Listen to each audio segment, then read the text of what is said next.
লোকসভা নিৰ্বাচনৰ সন্দৰ্ভত কংগ্ৰেছ আৰু AYDFে অসম গণ পৰিষদক তীব্ৰ সমালোচনা কৰি আছিল।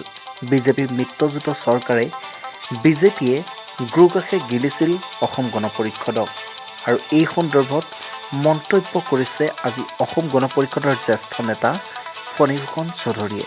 ফণীভূষণ চৌধুৰীৰ মতে আমি এটা ৰাজনৈতিক দল আৰু ৰাজনৈতিক দল হিচাপে আমি নিৰ্বাচনলৈ সাজু হৈছোঁ বুলি মন্তব্য কৰিলে ফণীভূষণ চৌধুৰীয়ে।